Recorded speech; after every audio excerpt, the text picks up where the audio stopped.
Сәлеметсіздер ме? Зияткерлік деректерді талдау пәні. Бүгінгі алғашқы дәрісіміздің тақырыбы зияткерлік деректерді талдау.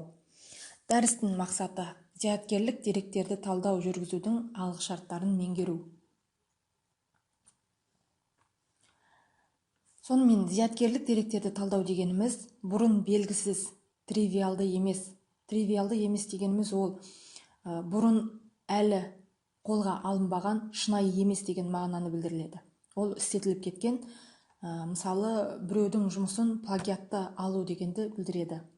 Ол жұмыс оригиналды емес. Іс жүзінде пайдалы, адам түсіндіру үшін қол жетімді жасырын білімнің жүзеге аспаған деректеріндегі, мысалы біздегі информатикадағы машинаны зерттеу және анықтау. Ең бірінші, бұлар үшін бізге жаңа білім керек, бұрын белгісіз болу керек, білімді тривиалды емес болу керек, білім іс жүзінде пайдалы болу керек, білім адамға түсіну үшін қол жетімді болу керек. Зияткерлік деректерді талдаудың негізгі міндеттері: жіктеу міндеті, объектінің класын оның сипаттамаларына сәйкес анықтауға дейін азаяды. Көптеген сыныптар алдын ала белгілі. Регрессия мәселесі, жіктеу мәселесі сияқты объектінің белгілі сипаттамалары бойынша нақты сандар жиынтығынан белгілі бір параметрлердің мәнін анықтауға мүмкіндік береді. Мұнда жіктеу міндет дегеніміз классификациялық міндет. Ассоциативті ережелерді іздеу кезінде мақсат жиі тәуелділіктерді табу. Кластерлеу міндеті тәуелсіз топтарды, кластерлерді және олардың сипаттамаларын барлық талданатын деректерде іздеу болып табылады. Сипаттамалық және болжамды тапсырмаларға келетін болсақ, мысалы, осындай деректерді талдауда сипаттамалық тапсырмалар талданған деректерді түсінуді жақсартуға назар аудартады. Тапсырмалардың бұл түріне кластерлеу және ассоциативті ережелерді іздеу жатады. Ал болжамды тапсырмаларды шешу үшін екі кезеңге бөлінеді. Бірінші кезеңде белгілі нәтижелер бар мәліметтер жиынтығы негізінде модель құрылады. Алдымен сол мәліметтерге модель құрып аламыз. Екінші кезеңде ол жаңа мәліметтер жиынтығы негізінде нәтижелерді болжау үшін қолданылады. Мысалы, ескі модельді алып, оны белгілі бір нәтижелерге жету үшін басқа бір әдістерді қосу арқылы осы екінші кезеңде мәліметтер жиынтығы қолға алынады.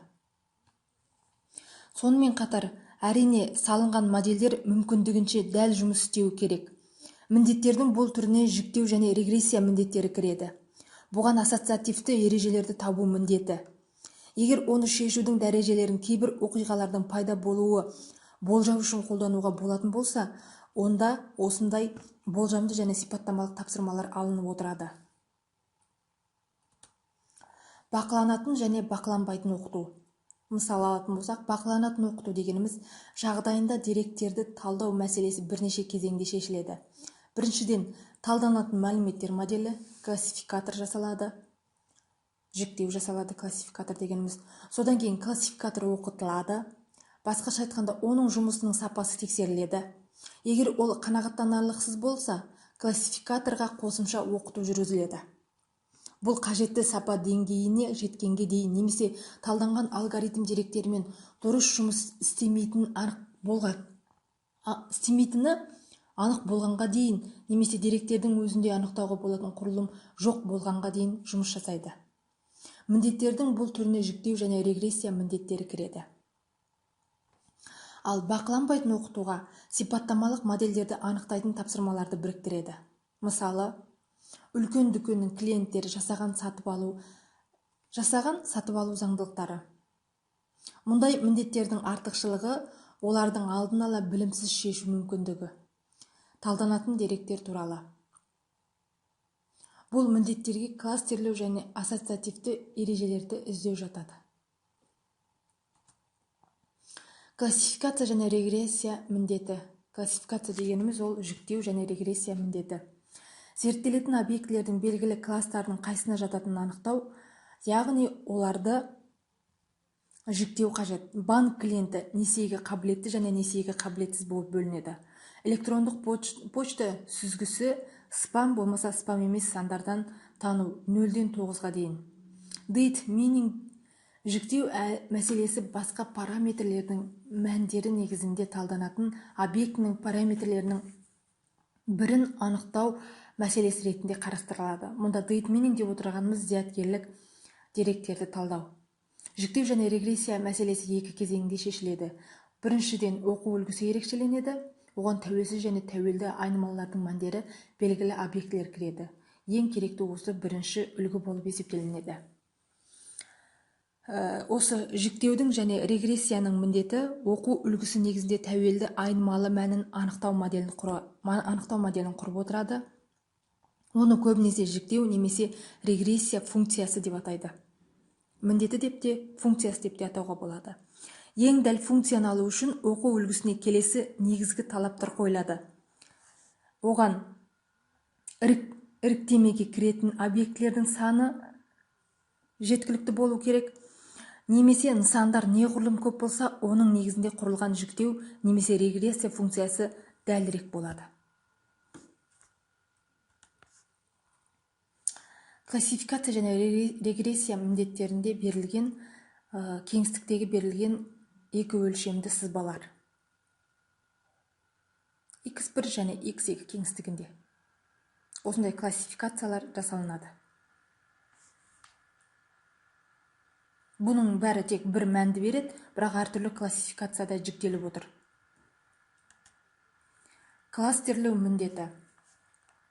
Кластерлеу міндеті зерттелетін объектілердің жиынтығын кластерлер деп аталады. Ұқсас объектілер тобын бөлу болып табылады. Менделеев элементтерінің периодтық жүйесінде көрсетілген. Бұған кіреді негізгі міндеті маркетингтегі сегментация, сегментацияның критерийлеріне географиялық орналасуы, әлеуметтік демографиялық сипаттамалар, сатып алу себептері және тағы басқа жатады. Сегменттеу нәтижелері негізінде маркетолог нарық сегменттерінің нақты және әлеуетті сыйымдылығы, нарықтың осы сегментінде жұмыс істейтін бірде-бір өндіруші қажеттіліктерін толық қанағаттандырмайтын тұтынушылар тобы және тағы басқа сияқты сипаттамаларын анықтай алады. Енді осындай деректерді талдаудың практикалық қолданылуы интернет технологияларда веб-сайттарға келушілерді жекелендіру, несиелік карталар мен алаяқтық жағдайларын іздеу, веб-мининг, веб-контент мининг және веб-юзидж мининг қолданылады. Сауда-саттықта нарықтық себептерді талдау және секвенциялық талдау. Телекоммуникацияда қолданылады. Клиенттердің кірістілігі мен жоғалу қаупін талдау. Алаяқтықтан қорғану. Қызметтерді пайдаланудың ұқсас түрлері бар клиенттердің санаттарын анықтау және бағалау мен қызметтердің тартымды жиынтығын әзірлеу. Осындай практикаларда қолданылады.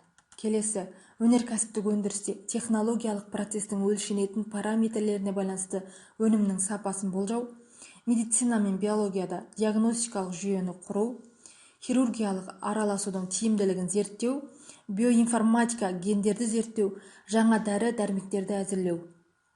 Банк жүйесінде қарыз алушының несиелік қабілетін бағалау, осы деректерді талдау міндеті негізінде жүзеге асады.